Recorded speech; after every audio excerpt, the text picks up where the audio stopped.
Oi, gente polivalente! Hoje nós iremos dar continuidade à leitura da obra de Aristóteles, Física 1, Física 2.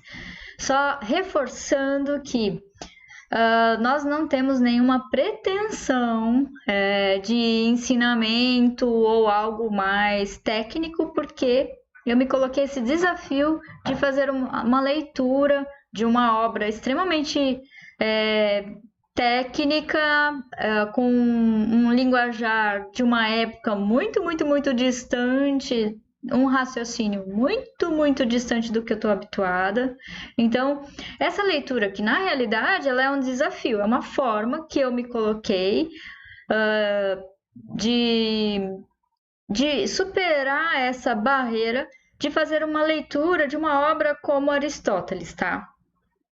Então, se você manja muito dos Paranauê de Aristóteles e quiser trazer para nós aí alguma contribuição, vai ser muito bem-vinda, pode ter certeza. Se você não quiser também, tudo bem. Para mim, o que importa é poder realmente percorrer esse desafio, tá? Sem grandes pretensões. Quero saber as motivações humanas, né? Eu quero entender como que era a visão desse autor numa época em que ele viveu, né? E o quanto ele poderia contribuir para o pensamento atual, tá? Vou entender? Não sei. Estamos aqui de peito aberto, com toda a coragem para enfrentar isso daí, tá bom? Então, vamos lá, reduzir aqui a tela. Nós tínhamos na quarta-feira passada lido o livro 1, até a quarta-feira passada, e hoje nós vamos dar continuidade no capítulo 1 do livro 2, tá?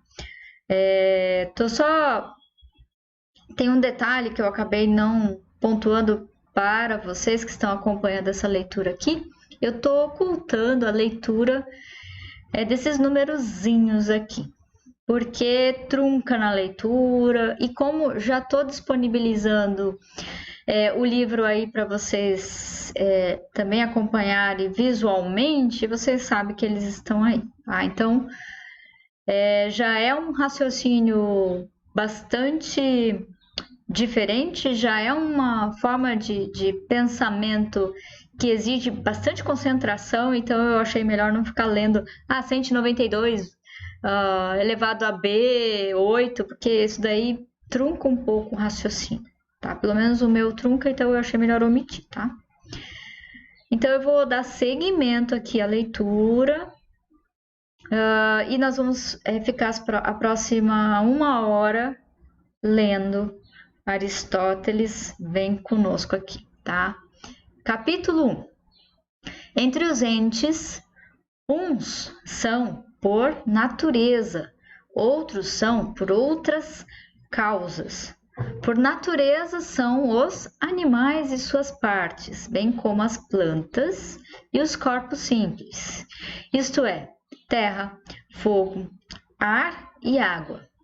De fato, dizemos que essas e tais coisas são por natureza, e todos eles se manifestam diferentes em comparação com os que não se constituem por natureza, pois cada um deles tem em si mesmo princípio de movimento e repouso, uns de movimento local, outros de crescimento e definhamento, outros de alteração. Por outro lado, cama e veste, bem como qualquer outro gênero deste tipo, na medida em que encontram suas respectivas designações, isto é, enquanto resultam da técnica, não têm nenhum impulso inato para a mudança, mas, enquanto lhes sucede o ser de pedra, de terra ou misturados, eles o têm por esses elementos e nessa exata medida, pois a natureza é certo princípio ou causa pela qual aquilo em que primeiramente se encontra se move ou repousa em si mesmo, e não por concomitância. Digo não por concomitância, entre aspas, porque alguém, sendo médico, poderia tornar-se causa de sua própria saúde. Mas não é por ser curável que ele tenha arte medicinal. mas apenas sucede que o mesmo homem é concomitantemente médico e quem está sendo curado por isso, às vezes, eles estão separados um do outro. Semelhantemente, para as coisas que são produzidas. Nenhuma delas tem em si mesma o princípio da produção, mas em algumas o tem em outras coisas de fora. Por exemplo, casa e todos os outros manufaturados, ao passo que outras rodas, aquelas que poderiam vir a ser por concomitância causa para si mesmas, o têm de fato em si mesmas, mas não conforme aquilo que são,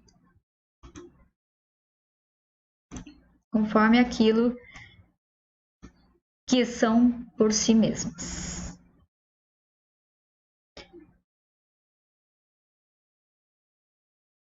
Ok. Tá. Natureza. É isso que foi dito. Por sua vez, tem natureza tudo quanto tem tal princípio. Todas essas coisas são substância, pois são um subjacente e a natureza sempre reside num subjacente. São conforme a natureza. Tais coisas e tudo que lhes pertence devido a elas mesmas. Por exemplo, para o fogo, locomover-se para o alto, de fato isto não é natureza e nem tem natureza, mas é por natureza e conforme a natureza. Está dito, portanto, o que é a natureza e o que é por natureza, e conforme a natureza. Por outro lado, seria ridículo tentar provar que a natureza existe, pois é manifesto que muitos entes são desse tipo. Tentar provar as coisas manifestas através das não manifestas é o próprio de alguém incapaz de discernir entre aquilo que é cognoscível por si mesmo e aquilo que não é. Evidentemente, é possível sofrer isso. Alguém sendo cego de nascença poderia raciocinar sobre cores.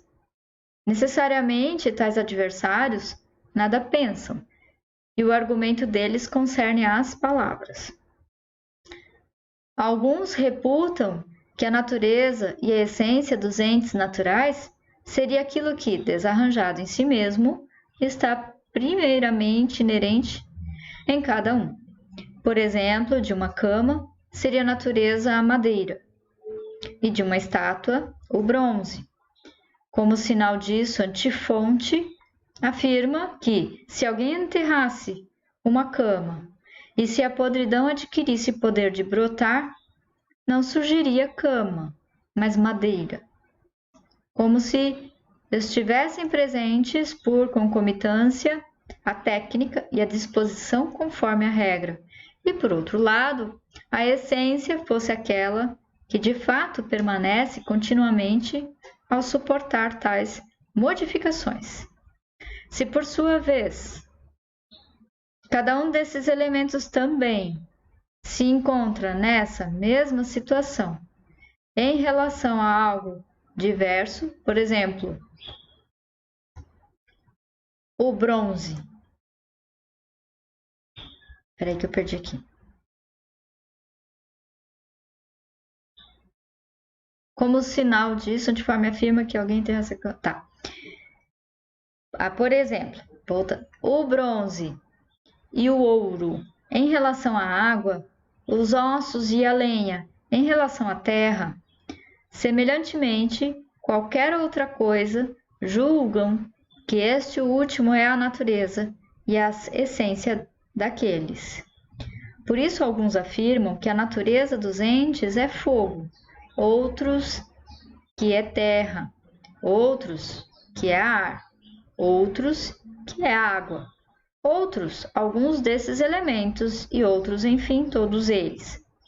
Aquilo que cada um deles julga ser de tal tipo, seja um só, seja mais de um, eis o que afirma ser em tal quantidade a essência inteira, ao passo que todas as demais coisas seriam modificações, propriedades ou disposições daquilo, e afirmam que cada um desses elementos seria eterno, pois afirmam não haver para eles possibilidade de mudança por eles mesmos, ao passo que as demais coisas viriam a ser e se corromperiam ilimitadas vezes. Assim, de certa maneira, denomina-se natureza a primeira matéria que subjaz a cada um dos que possuem em si mesmo princípios de movimento ou mudança. Mas de outra maneira, denomina-se natureza a configuração e a forma segundo a definição. De fato, assim como se denomina técnica aquilo que é conforme à técnica e que é artificial, do mesmo modo também se denomina natureza aquilo que é natural e conforme à natureza. Naquele caso, quando algo é cama, apenas em potência, mas ainda não tem a forma da cama. Ainda não dizemos que se tem conforme a técnica, nem que a técnica. Tampouco, no caso dos que se constituem por natureza, a carne ou o osso em potência não tem ainda sua natureza própria, nem são por natureza, antes de assumir a forma. Aqui é conforme o enunciado pelo qual dizemos, ao defini-los, o que é a carne ou o osso. Por conseguinte, de outra maneira, a natureza dos que possuem em si mesmos princípios de movimento é a configuração e a forma, que não é separável, a não ser em definição. O composto de ambos, por sua vez, não é natureza, mas sim por natureza. Por exemplo, homem. E esta, a forma, é natureza mais do que a matéria, pois cada coisa encontra sua denominação quando é efetivamente mais do que quando é em potência. Além disso, um homem provém de um homem, mas uma cama não provém de uma cama. Por isso, dizem que sua natureza não é a figura, mas a madeira, porque se algo brotasse, surgiria não uma cama, mas madeira. Mas, então, se isso é técnica, também a forma é natureza, pois é de homem que provém um homem. Além disso, a natureza tomada como vir a ser é processo em direção à natureza. Ela não é como a cura, que se concebe como processo, não em direção à arte curativa, mas em direção à saúde. De fato, é necessário que a cura proceda da arte curativa, mas não em direção à arte curativa. Mas não é desse modo que a natureza se comporta para com a natureza. Pelo contrário, aquilo que nasce enquanto nasce vai de algo em direção a algo. Mas o que é que nasce? Não aquilo a partir de que, mas sim aquilo em direção a que. Portanto, a forma é natureza. Mas a forma e a natureza se dizem de dois modos, pois até mesmo a privação é, de certa maneira, forma. Mas se há ou não há, na geração simples, privação de algum contrário, deve ser examinado depois.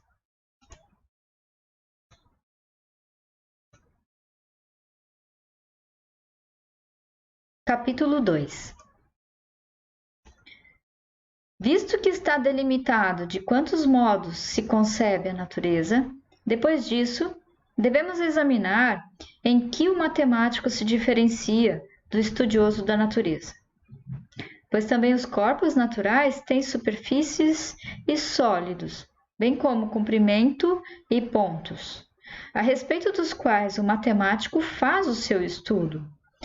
Além disso, devemos examinar se a astronomia é uma parte da ciência natural, ou se é distinta dela.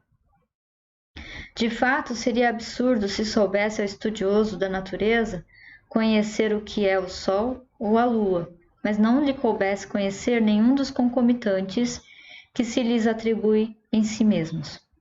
principalmente porque os que estudam a natureza manifestamente se pronunciam também sobre a figura da lua e do sol e buscam saber se a Terra e o mundo são esféricos ou não. Ora, também o matemático se ocupa desses itens, mas não enquanto cada um é limite de corpo natural.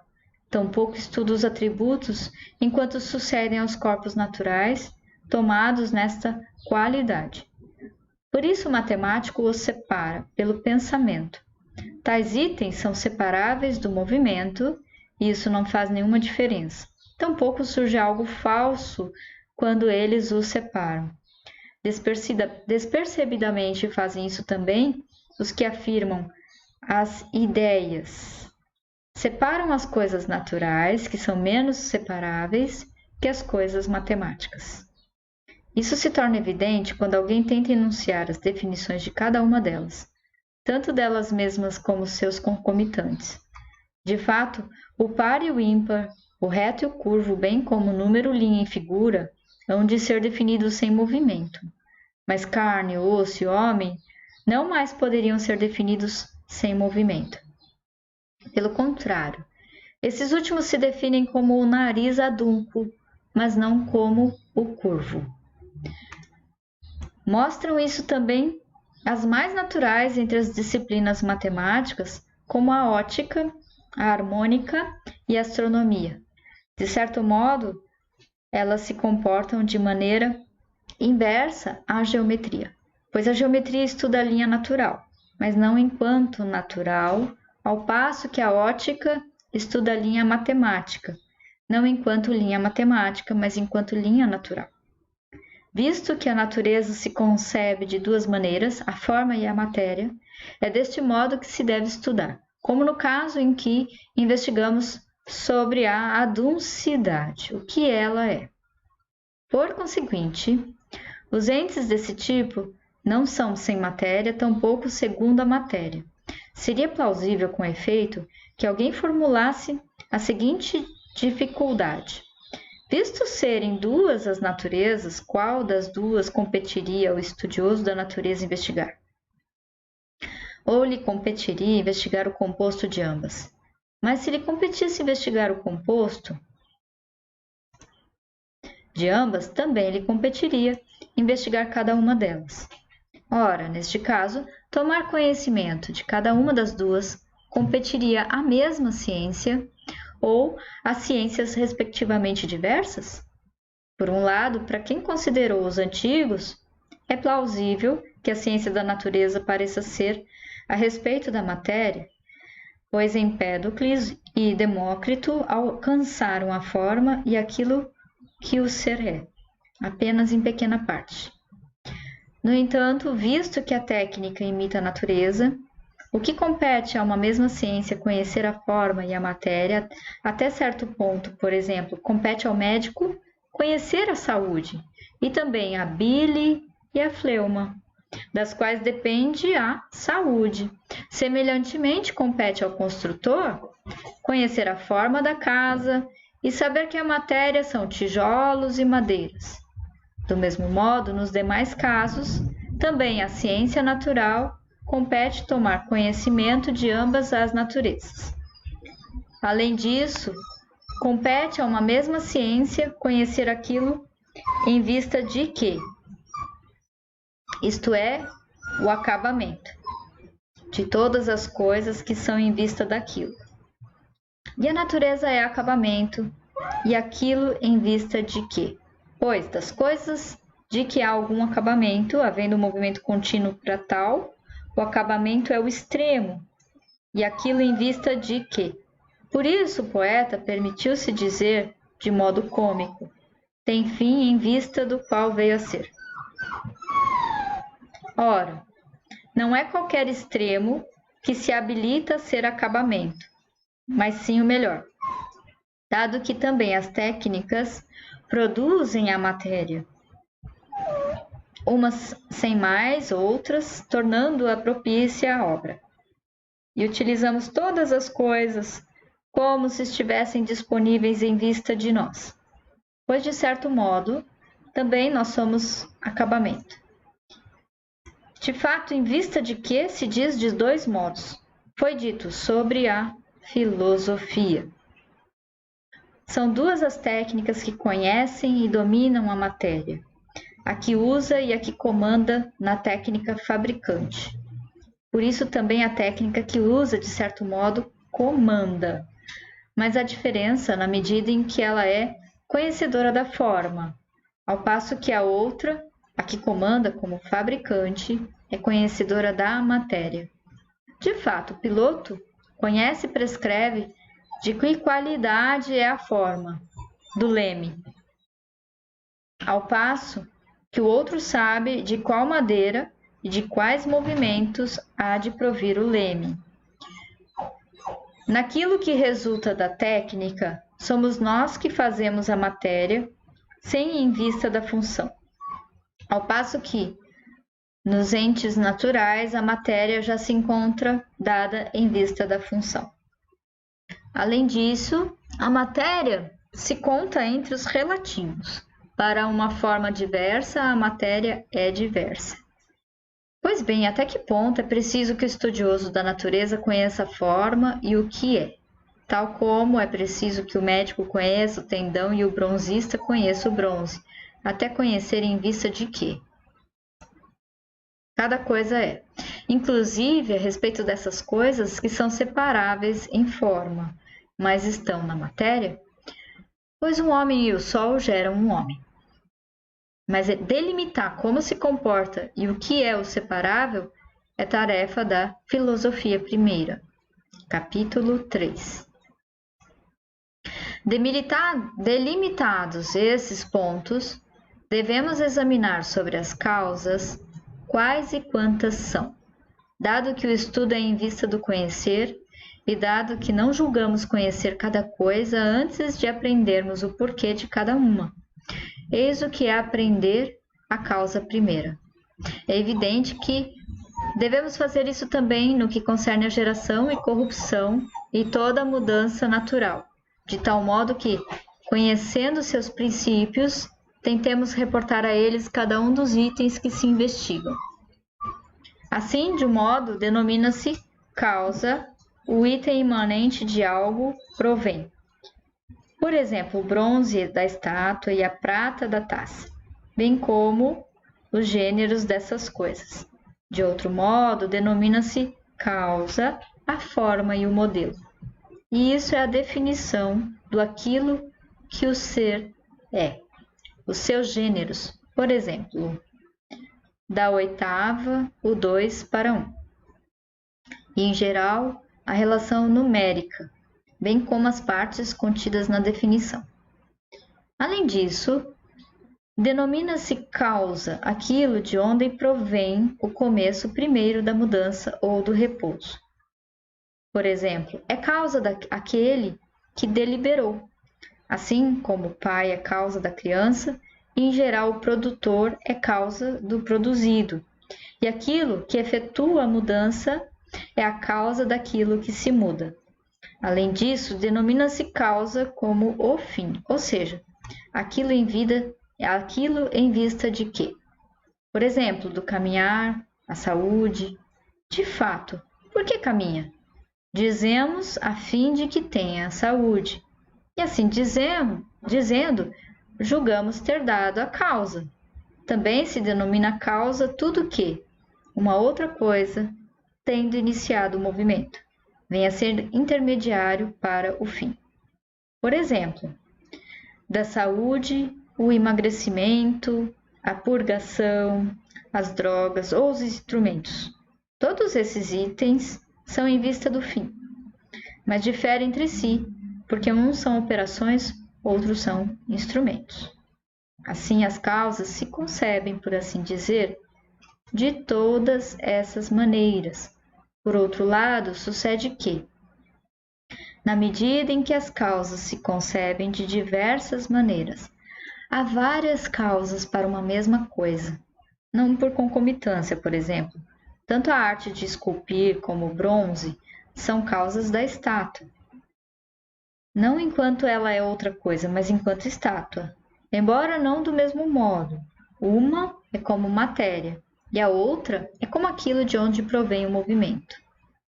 Algumas coisas são causas recíprocas, como fatigar-se em relação ao bom condicionamento corporal, e este em relação ao fatigar-se. Mas não são causas do mesmo modo, pois uma é como fim e a outra é como origem da mudança.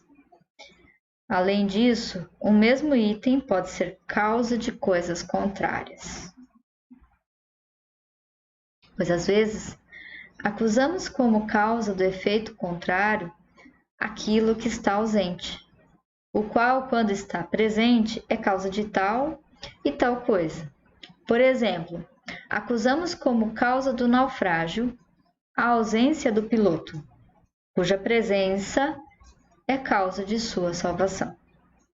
Todas as causas aqui mencionadas caem em 4 modos mais evidentes. As letras são causas das sílabas, como aquilo de que. Assim como a matéria é causa daquilo que pode ser fabricado, o fogo, bem como os elementos de tal tipo, é a causa dos corpos. As partes, causas do todo, e as hipóteses, causas da conclusão. Desses itens, uns são causa a título de subjacente, por exemplo, as partes. Outros são causa enquanto aquilo que o ser é, o todo, a composição e a forma. Por outro lado, a semente, o médico, aquele que deliberou e, em geral, aquilo que produz, tudo isso é causa como aquilo de onde provém o começo de mudança e repouso. Certas coisas, por sua vez, são causas como acabamento e o bem de outras. Aquilo em vista de que outras coisas se dão é o melhor e tende a ser acabamento delas. Não faz nenhuma diferença dizer o bem em si mesmo ou aquilo que se julga um bem. As espécies de causas são essas tantas, mas os modos das causas são múltiplos, embora resumidos, também eles sejam em número menor. De fato, denominam-se causas de muitos modos, e mesmo entre as causas de mesma espécie, uma se denomina causa de modo anterior ou posterior à outra. Por exemplo, da saúde, denominam-se causa o médico e o esperto, assim como da oitava, o 2 para 1. E a relação numérica, em qualquer caso, além dos itens particulares também, aqueles que o contêm. Além disso, denominam-se causas aquilo que é concomitante e seus gêneros. Por exemplo, da estátua. De certo modo, a causa é Policleto, mas de outro é o escultor, porque sucede concomitantemente ao escultor ser Policleto. Ok? Denomina-se causa também aquilo que contém um concomitante. Por exemplo, um homem, poderíamos dizer, é causa da estátua, ou, em geral, um animal. Até mesmo entre os concomitantes. Uns são causa de modo mais remoto ou mais próximo que outros. Por exemplo, se o branco e o musical fossem determinados causa da estátua. Todas essas causas, tanto as que se denominam apropriadamente como as que se denominam por concomitância, se denominam umas como capazes, outras como efetivamente atuantes. Por exemplo, de se construir uma casa, é causa ou o construtor, ou o construtor que está construindo. Também aquilo de que as causas são causas pode ser denominado de modo semelhante aos que foram mencionados, por exemplo, desta estátua, de estátua ou, em geral, de imagem, deste bronze, de bronze ou, em geral, de matéria. Do mesmo modo também, no que respeita aos concomitantes. Além disso, tanto esses itens como também as causas podem ser denominados em complexão, por exemplo, nem Policleto, nem escultor, mas sim Policleto escultor. No entanto, todos esses casos são em número de 6 e se denominam de 2 modos, ou como particular, ou como gênero, ou como concomitante, ou como gênero do concomitante. São denominados ou em conjunto ou de maneira simples, e todos eles se denominam como efetivamente atuantes ou pela capacidade. Isso faz diferença nessa exata medida. As causas efetivamente atuantes, bem como as particulares, são o caso. Assim como não são o caso, simultaneamente aquilo de que são causas.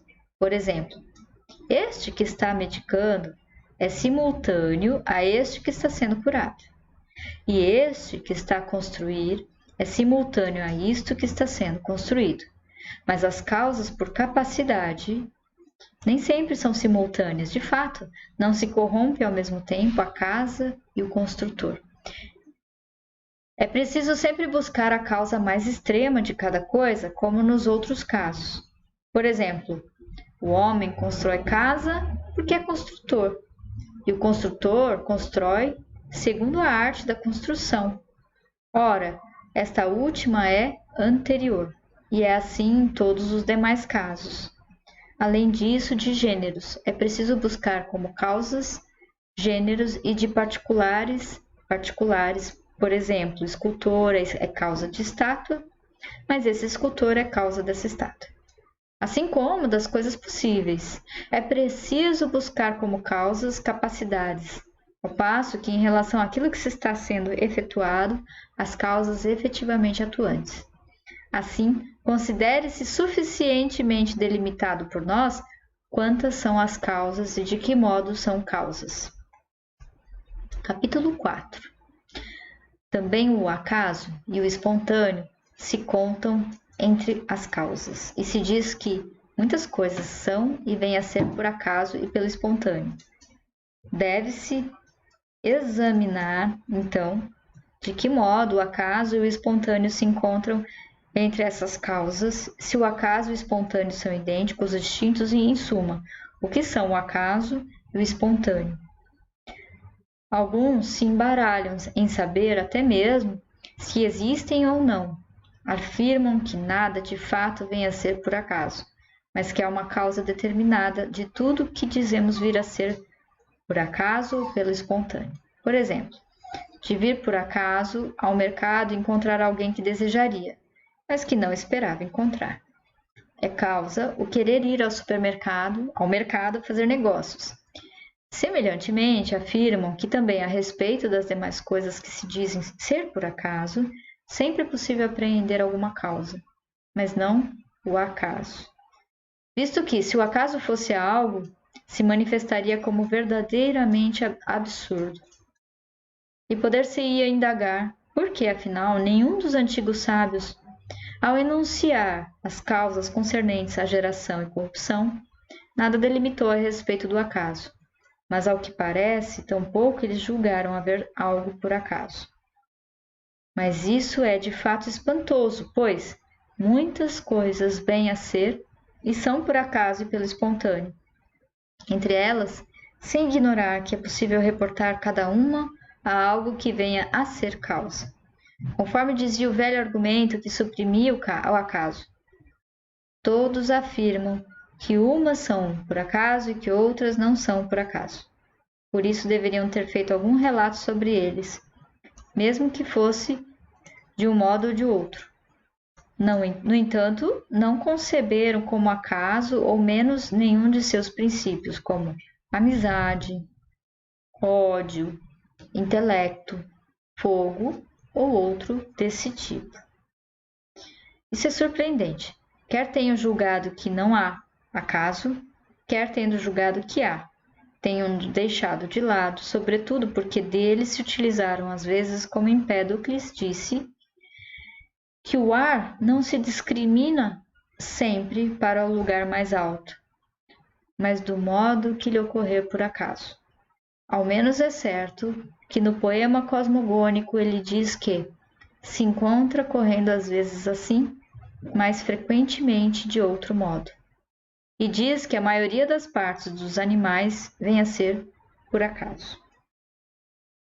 Há alguns que tomam o espontâneo como causa e até mesmo deste céu e de todos os mundos, afirmam que se gerou pelo espontâneo vórtice, isto é, o movimento discriminador que estabeleceu todo nesta ordem. Ora, isso é ainda mais espantoso.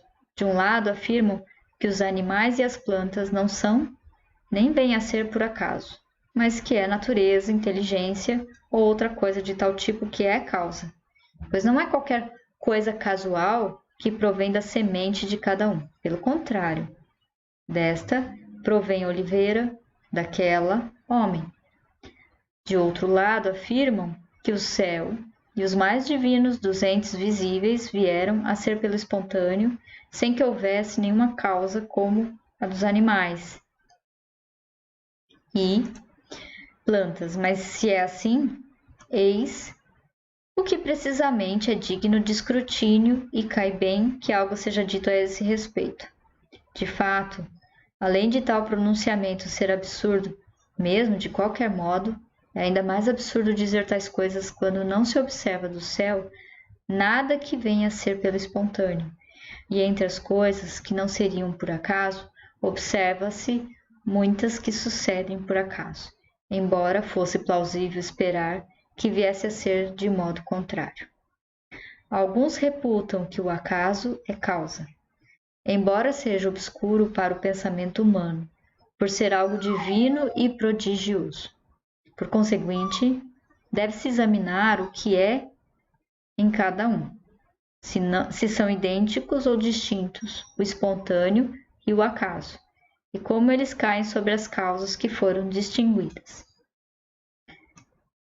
Capítulo 5.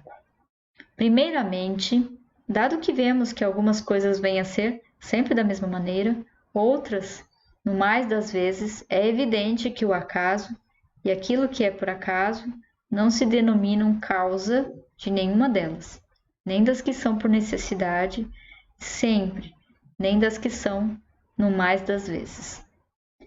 Mas dado que, além destas, há também outras coisas que vêm a ser, as quais todos afirmam ser por acaso, é evidente que o acaso e o espontâneo são algo de fato.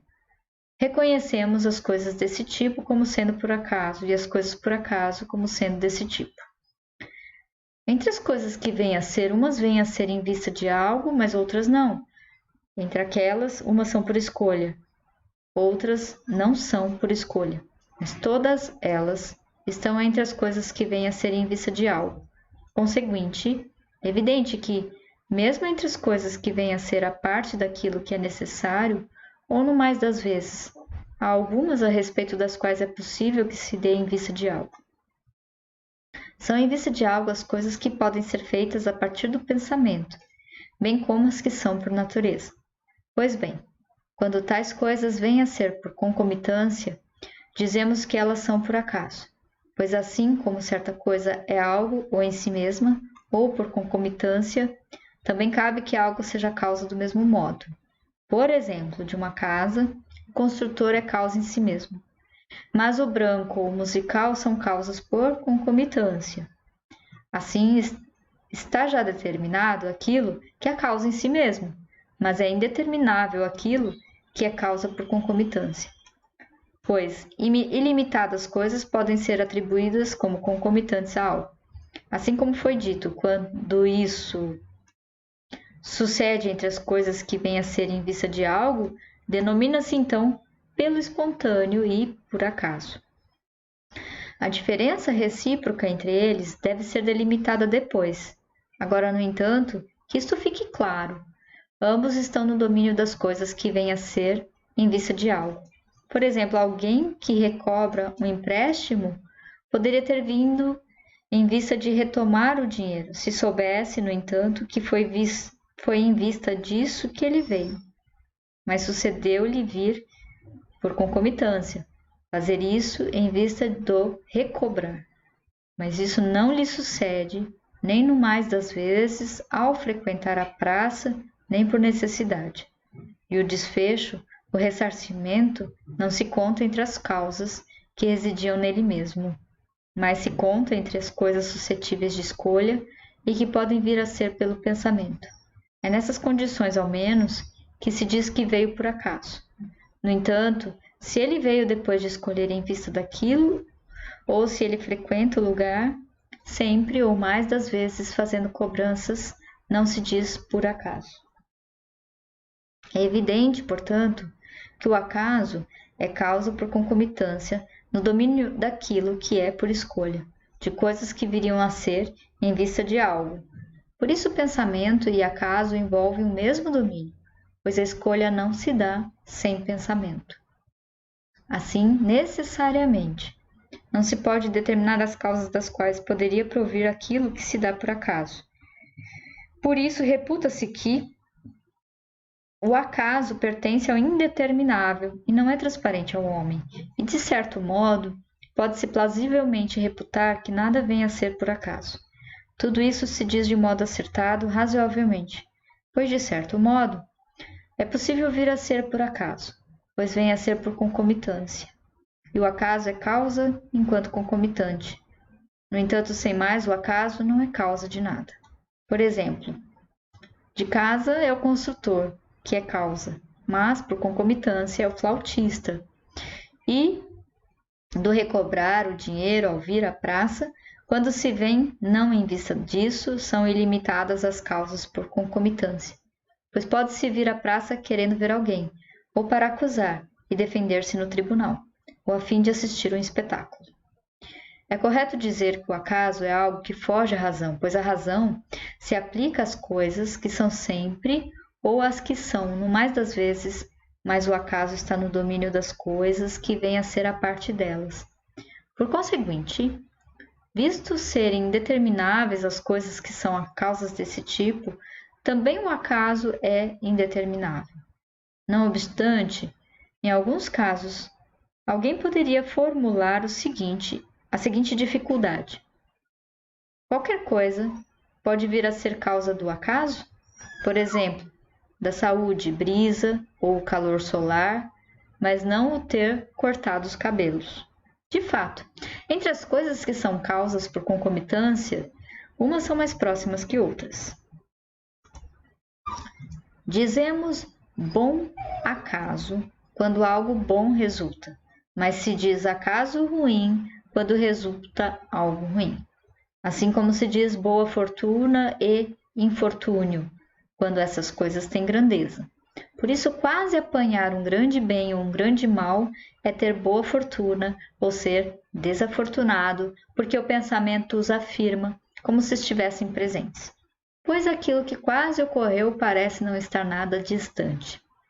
Além disso, é de esperar que a boa fortuna seja inconstante, pois o acaso é inconstante, pois nenhuma das coisas que são por acaso pode ser sempre ou mais das vezes.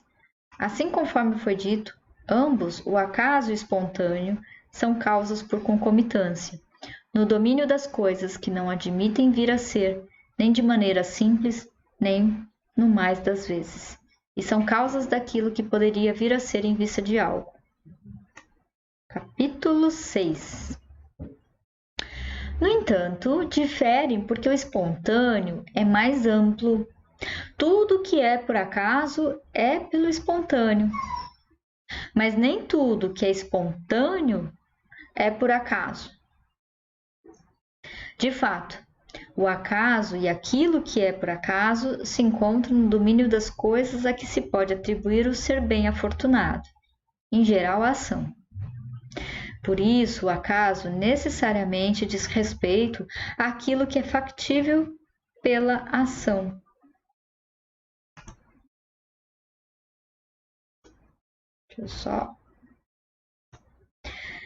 Sinal disso é que se julga que a boa fortuna é o mesmo que felicidade ou algo próximo, e a felicidade é certa ação, pois é uma boa disposição no bem agir. Uma boa disposição no bem agir. Por conseguinte, para aqueles aos quais não é possível agir, tampouco é possível produzir algo por acaso. Por isso, nenhum inanimado, tampouco besta alguma ou criança alguma, fazem algo por acaso. porque não são capazes de escolher. Então, não são capazes de escolher. Tampouco se lhes atribui boa fortuna ou infortúnio, a não ser por semelhança, como Protarco disse, que são bem afortunadas as pedras das quais são feitos os altares, porque recebo honras ao passo que suas vizinhas são pisoteadas. No entanto, sofrer algo por acaso pode-se atribuir de certo modo, até mesmo a tais coisas, quando quem age sobre elas age por acaso, mas de outro modo não é possível. Já o espontâneo se atribui também aos outros animais, e mesmo a muitos inanimados. Por exemplo, o cavalo, dizemos, veio espontaneamente, porque se salvou ao vir, mas não veio em vista do ser salvo. Também o tripé caiu espontaneamente, pois ficou de modo a servir de assento, mas não caiu em vista do servir de assento. Por conseguinte, é evidente que dizemos venha a ser pelo espontâneo quando há algo cuja causa é externa, venha a ser não em vista daquilo que resulta, no domínio das coisas, que em geral vem a ser em vista de algo. Por sua vez, dizemos que venha a ser por acaso. Tudo que, sendo suscetível de escolha, vem a ser pelo espontâneo, para os que são capazes de escolher. Sinal disso é o em vão. Usa-se tal expressão quando aquilo que é em vista de outra coisa não vem a ser em vista dela. Por exemplo, se o caminhar é em vista da evacuação, e se essa não ocorreu para quem caminhou. Dizemos ter caminhado em vão e a caminhada se desvã, como se em vão fosse isso, o que por natureza surgiria em vista de outra coisa, mas que não conclui aquilo em vista do que era e em vista do que surgiria por natureza. Dado que seria ridículo quem dissesse que se banhou em vão porque o sol não sofreu eclipse, pois aquilo não era em vista disso. Assim, o espontâneo, mesmo em sua designação, se dá quando a própria coisa vem a ser em vão. De fato, a pedra caiu em vista do ferir. Portanto, foi pelo espontâneo que a pedra caiu, porque ela poderia ter caído também em vista do ferir, por obra de alguém. Mas é sobretudo nas coisas que vêm a ser por natureza que o espontâneo se distingue daquilo que é por acaso. Pois quando algo vem a ser contra a natureza, não dizemos que veio a ser por acaso, mas pelo espontâneo. Também é diverso o seguinte: de um, a causa é externa, mas o do outro é interna. Está dito, portanto, que é o espontâneo, que é o acaso. E em que se diferencia entre si? Entre os modos de causalidade, ambos estão no domínio das causas de que procede o começo do movimento, pois contam-se sempre entre as causas que são por natureza ou entre as que provêm do pensamento. O número delas, no entanto, é indeterminável, dado que o espontâneo e o acaso são causas quando algo vem a ser por concomitância, causa das mesmas coisas, de que a inteligência ou a natureza poderiam vir a ser causas. E isto que nada é por concomitância é interior às coisas que são em si mesmas. Evidentemente, tampouco aquilo que é a causa por concomitância é anterior ao que é em si mesmo causa. Portanto, o espontâneo e o acaso são posteriores à inteligência e à natureza. Por conseguinte, ainda que o espontâneo fosse causa do céu, a inteligência e a natureza necessariamente seriam causas anteriores de diversas outras coisas e também esse todo, de letra maiúscula. Capítulo 7. Que há causas e tantas quantas afirmamos é evidente. De fato, por que compreende tal número? O porquê último se reporta ao o que é. Entre as coisas não suscetíveis de movimento, por exemplo, nas matemáticas, pois é a definição de retilíneo, ou de comensurável ou de outra coisa, que em última instância se reporta, ou aquilo que moveu primeiramente, por exemplo, Por que começaram a guerra? Porque outros saquearam. Ou, em vista de que, a fim de que dominasse. Ou, entre as coisas suscetíveis de vir a ser. A matéria é, claro, portanto, que as causas são essas tantas. Uma vez que as causas são 4, compete ao estudioso da natureza reconhecer todas. E ele há de explicar o porquê de maneira própria a ciência natural, na medida em que reportar a todas elas a matéria, a forma, aquilo que moveu, aquilo em vista de que. Mas muitas vezes essas 3 convergem para uma só. O que é e aquilo em vista de que são uma só. E lhes é especificamente idêntico àquilo que lhe procede. Primeiramente o movimento, pois é um homem que gera um homem.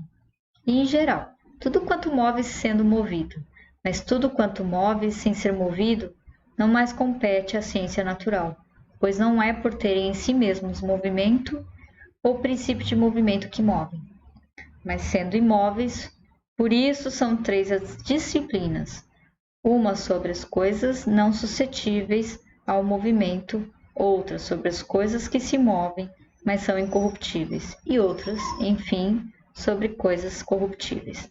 Conseguinte, o porquê é explicado por alguém na medida em que se reporta à matéria, na medida em que se reporta ao o que é, e na medida em que se reporta àquilo que primeiramente moveu. De fato, a respeito do vir a ser, é sobretudo neste último modo que procuram as causas. O que vem a ser depois do que, ou o que inicialmente agiu, ou o que inicialmente padeceu, e deste modo, continuamente o item seguinte. No entanto, são 2 os princípios que movem naturalmente, dos quais um não é natural, pois não tem princípio de movimento em si mesmo. Algo é de tal tipo na medida em que move, sem ser movido, como aquilo que é inteiramente imóvel e primeiro entre todos, assim como o que é e a forma. Isso é acabamento e o em vista de que. Por conseguinte, dado que a natureza é em vista de algo, é preciso conhecer também essa causa. E deve-se explicar o porquê de todos os modos. Por exemplo, isso é necessário a partir daquilo. A partir daquilo, ou sem mais, ou no mais das vezes. Isso é necessário se aquilo há de ser o caso, como a conclusão dadas as premissas. Isso é necessário porque aquilo que o ser era tal e tal coisa. E isto é necessário porque é melhor assim. Não melhor sem mais, mas aquilo que é melhor para a essência de cada um. Não melhor sem mais. Melhor para a essência de cada um. Okay. Capítulo 8. Pois bem, devemos dizer primeiramente por que a natureza se conta entre causas que são em vista de algo e em seguida a respeito do necessário, de que modo ele se comporta no domínio dos entes naturais. De fato, todos se reportam a essa causa, visto que o quente é naturalmente de tal qualidade, assim como o frio e, em geral, cada um dos que são desse tipo. Tais e tais coisas são e vêm a ser por necessidade. Mesmo se mencionam uma ou outra causa, abandonam-na tão logo a tenham tocado um a amizade, o ódio, outro a inteligência. Comporta dificuldade saber o que impediria a natureza de produzir não em vista de algo, nem porque é melhor, mas do modo como chove, não a fim de que o trigo cresça, mas por necessidade. De fato, é preciso que se resfrie aquilo que foi levado para cima, e é preciso que aquilo que se resfriou, tendo se tornado água, volte. Mas crescer o trigo, quando isso ocorre, sucede por concomitância. Semelhantemente, se o trigo de alguém perece na cira, não é em vista disso que chove, para que pereça. Por conseguinte, o que impediria que também as partes da natureza se comportassem desse modo, por exemplo, que por necessidade os dentes dianteiros se perfaçam agudos, adaptados para dividir, e os molares se perfaçam largos e úteis para aplainar o alimento, uma vez que não teriam vindo a ser em vista disso, mas antes assim teriam coincidido? Semelhantemente também para as demais partes, em todas as quais se julga encontrar em vista de algo, assim, no domínio em que absolutamente tudo tivesse sucedido por concomitância, como tivesse vindo a ser em vista de algo, as coisas ter-se-iam conservado na medida em que se teriam constituído de maneira apropriada, por espontaneidade, mas teriam perecido e pereceriam todas as coisas que não teriam vindo a ser deste modo, como Empédocles menciona os bovinos de face humana. Assim, o argumento com o qual alguém poderia propor dificuldades é esse, e qualquer outro que houver desse tipo. No entanto, é impossível que seja desse modo. Tais coisas, isto é, todas as que são por natureza, ou sempre, ou, no mais das vezes, vêm a ser de tal maneira, mas entre as coisas que são por acaso ou pelo espontâneo, nenhuma vem a ser assim. De fato, não se julga que é por acaso ou coincidência que chove muitas vezes no inverno, mas sim se chove durante a canícula. Tampouco se julga que o calor durante a canícula é por acaso ou coincidência, mas sim se for no inverno. Ora, dado que se julga que tais coisas são ou por coincidência ou em vista de algo, se não é possível que elas sejam nem por coincidência nem pelo espontâneo, resta que elas são em vista de algo. Pois bem, todas as coisas desse tipo são por natureza, como diriam até mesmo os que afirmam aquelas teses. Portanto, em vista de algo está presente nas coisas que são e vêm a ser por natureza.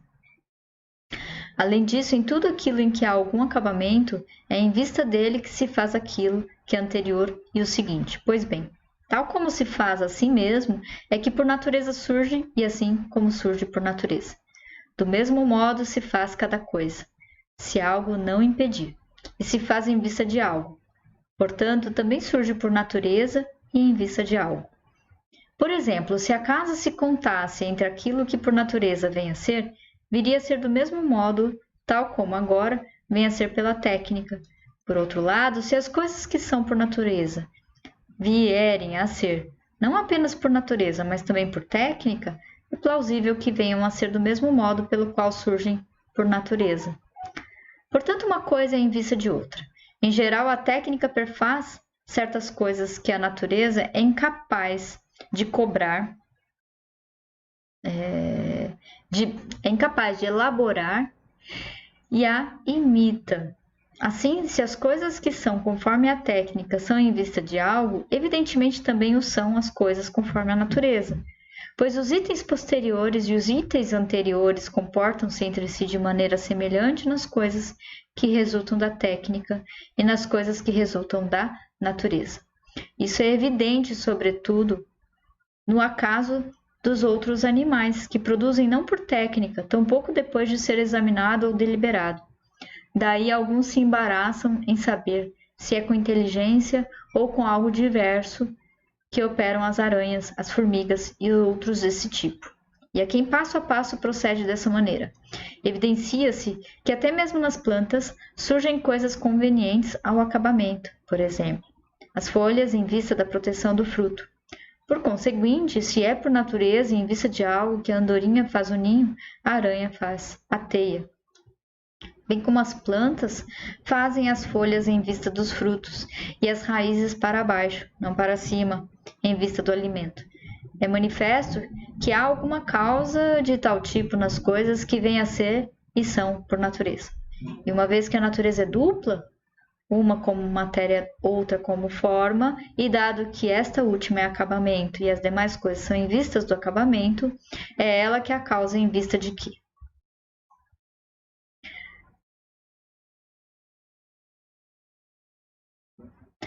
O erro ocorre também nas coisas que resultam da técnica. O escrivão escreveu de modo incorreto. O médico incorretamente ministrou a droga, de modo que, evidentemente, pode ocorrer também nas coisas que resultam da natureza. Assim, visto que há coisas, conforme a técnica, nas quais o resultado correto se dá em vista de algo, ao passo que dos produtos falhos se tenta algo em vista de algo, mas não se acerta. É plausível que seja do mesmo modo também entre as coisas naturais e que os monstros sejam falhas de certo em vista de algo. Portanto, também, nas constituições primevas, se os bovinos não foram capazes de chegar a uma delimitação e acabamento, teriam surgido pelo fato de um princípio ter sido destruído.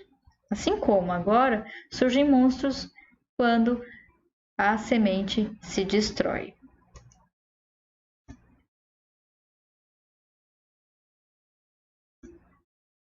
Opa, aconteceu alguma coisa aqui?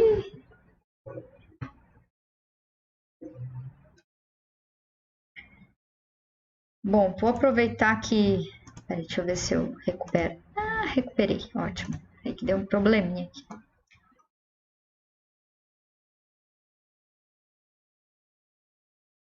Além disso,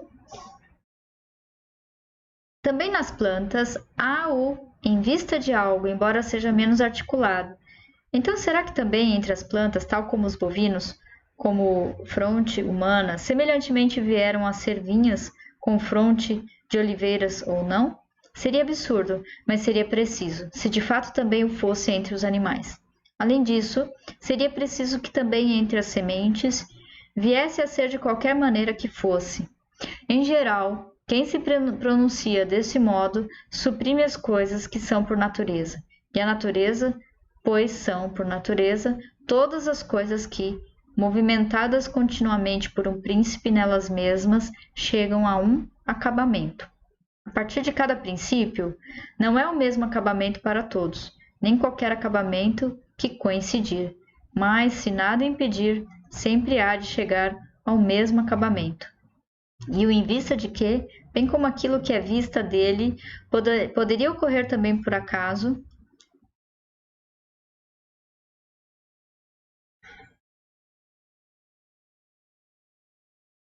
Peraí. Como dizemos que o estrangeiro veio por acaso e, tendo pagado o resgate, partiu, quando ele age como se tivesse vindo em vista disso, embora não tenha vindo em vista disso. Isso se dá por concomitância, pois o acaso se conta entre as causas por concomitância, como já dissemos antes. Mas, quando isso vem a ser, ou mais das vezes, não é concomitante e nem por acaso. No entanto, nas coisas naturais é sempre assim, se algo não impede. É absurdo julgar que não há vir a ser em vista de algo quando não se percebe que aquilo que move tenha deliberado.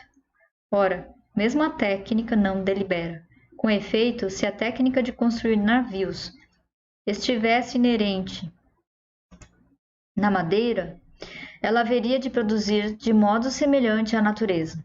Por conseguinte, visto que na técnica está presente o em vista de algo, também está presente na natureza. Isso é evidente, sobretudo, quando alguém cura a si mesmo, pois a natureza se assemelha a isso. Assim é evidente que a natureza é causa, e é causa deste modo em vista de algo. Bom, eu vou parar agora no capítulo 9. Na quarta-feira que vem, nós iremos voltar no capítulo 9, dar continuidade nessa leitura. E é isso, gente. Vou parando por aqui. Nós fizemos aí 1 hora de leitura. Estamos entendendo, estamos lendo a questão da visão das causas, o raciocínio lógico proposto pelo Aristóteles. E semana que vem daremos continuidade nessa leitura. Um abraço a todos, fiquem bem e até a próxima leitura.